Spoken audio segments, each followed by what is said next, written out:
But that's up against the iPhone 13 Pro Max, which since the day it launched has been the most refined, reliable camera system that you can get on a smartphone. So we've got 12 short categories, and through them we're going to find out if Samsung's done enough to finally take the crown and dethrone the iPhone. And the first category, before we dive into how capable each device is the equally important question of which one is more fun to use. And to give Apple some credit, they've made major strides with their iPhone 13 Pro. They let you choose a photographic style, so you can add your own spin. They made a new close-up macro mode for the first time, and they added cinematic video, which at the time the phone launched was the most well-thought-out implementation of this type of DSLR-style recording. But Samsung's phone is really, really fun. And it's a combination of things. It's partly the fact that they've improved their cinematic mode. Not quite at the iPhone's level, but close now. It's partly the fact that the zoom on this phone is not just good, but extreme. It's partly the fact that this new screen is so bright that it makes broad daylight feel like child's play. And it's partly the software features. You've got things like Director's View, which lets you see all of your camera feeds at one time. Remaster, which can take any old photo of anything, and then use artificial intelligence to just improve it. Watch what it does to this low-res cube that I downloaded here. I was blown away by this. And then also auto framing, which is a new mode that can dynamically zoom the camera in or out to accommodate more or less people.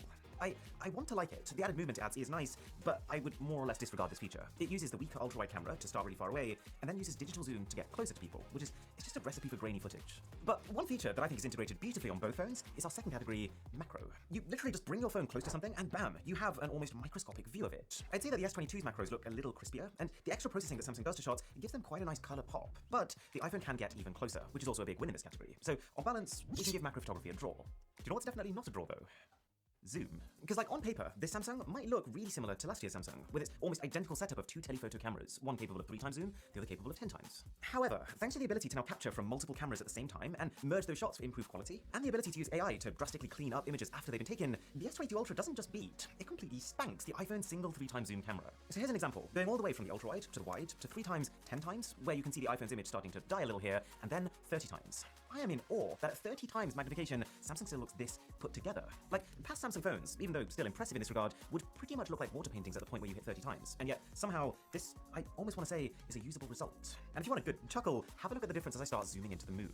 The iPhone was practically having a seizure trying to figure out what to focus on and which lens to use. So yeah, this category goes to the Samsung. With the slight caveat that even though their camera app is smoother to use than it has been in the past, it's still not close to the silky performance of Apple's. Okay, on to category number 4. And as you can probably tell at this point, Samsung is killing the iPhone.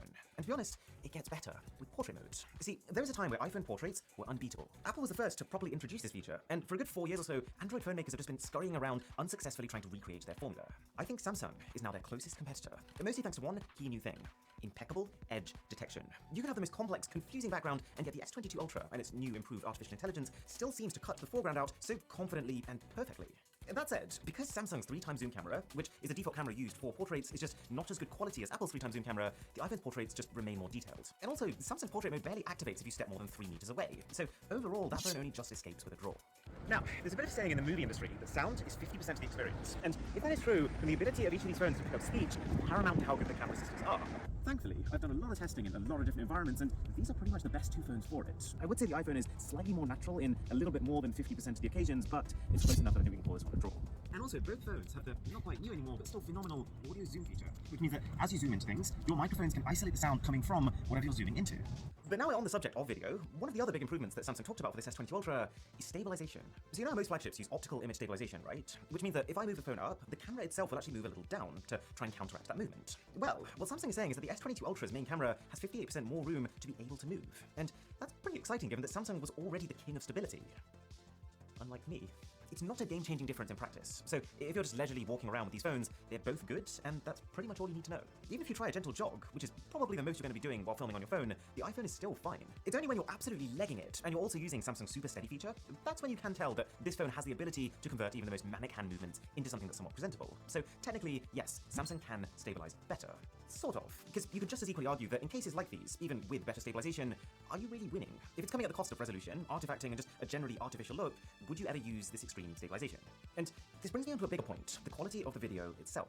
Year after year, we see Android companies take the stage to announce huge improvements to video, but it never quite materializes in the end product. The good news is that the S22 Ultra is the most complete video experience that has ever graced a Samsung device. And it's not just the steadiness, it also now generally keeps up with the iPhone in terms of dynamic range, its ability to prevent the bright areas being too bright and the dark areas being too dark. And the focusing is spot on. 99% of the time you will get a pin-sharp subject, with nice smooth transitions as the cameras shift between what they're focusing on.